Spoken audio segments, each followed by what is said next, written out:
আমার এবং সাগর ভাইয়ের অনেক স্বপ্নের একটা চরিত্র মাসুদ রানা। সাগর ভাইয়ের মতো মাসুদ রানার ভক্ত আমি খুব কমে দেখেছি। আমিও অনেক বড় একজন ভক্ত। আমি 400 গল্প মুখস্থ বলতে পারবো এখনো। মাসুদ রানার সিনেমাটা প্রেস টেলিফিল্ম চ্যানেল আই এবং জাজ বাংলা পরিচিত যে মাসুদ রানা, এই মাসুদ রানাকে আমি বা সাগর ভাই পছন্দ করে নাই। এরকে পছন্দ করেছে বাংলাদেশের লোক। সে 32,000 ছেলের ভিতর কে হবে মাসুদ রানা, এই সেই কম্পিটিশন থেকে আসছে রাসেল রানা। 32,000 ছেলে অ্যাপ্লাই করছে, সেখান থেকে বাঁচতে এই দর্শকের ভোট ছিল, তাই না? দর্শক এবং যাদের ভোটে সে সেরা হয়েছে। তো এখানে আমাদের কোনো হাত নাই। তবে ব্যক্তিগতভাবে আমার যে কল্পনার মাসুদ রানা, সেই মাসুদ রানার সাথে অনেকটা মিল আছে। আমি এর চেয়ে ভালো কাছাকাছি এখনো কোনো মাসুদ রানা দেখতে পারিনি। আমি আমার সিনেমা বলে না, it's true.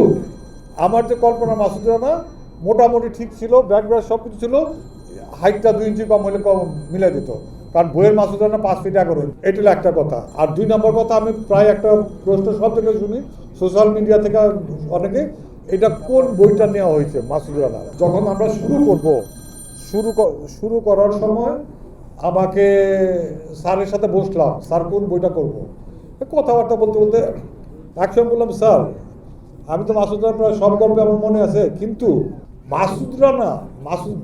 Major Masud Rana BCI agent Masud Rana হয়েছে এটা কখনো আপনি লেখেন নাই। আমরা কেন না এইটাই করি, এইখান থেকে শুরু করি, যেটা মাসুদ রানা নিয়ে আমরা অনেক দূর যাব। তো একজন মেজর, আর্মির একজন মেজর কীভাবে বিসিআই এজেন্ট তৈরি হইলো, এই গল্পটা আমরা বলি। স্যার বলল, আজিজ ভালো কথা বলেছ, তাহলে কি করবো? আমি স্যার আমি গল্প লেখা আরম্ভ করি। তা আমি একটা গল্প লিখলাম। গল্প লেখার পরে ইয়েকে কি বলে থাকে, স্যারকে দেখাইলাম। স্যার দেখে বললো, আজিজ এর চেয়ে ভালো কিছু হতে পারে না, এর চেয়ে ভালো, আমার এখনো মনে হয়, বলে আজিজ এর চেয়ে ভালো কিছু হতে পারে না, এটা করেন, খুব ভালো হয়েছে গল্পটা। তারপর আমরা গল্পটা শুরু করি। তারপরে লম্বা জার্নি, লম্বা ইতিহাস। তো এই আমার বলার ছিল। আপনাদের আবারও ধন্যবাদ এবং আসসালামু আলাইকুম।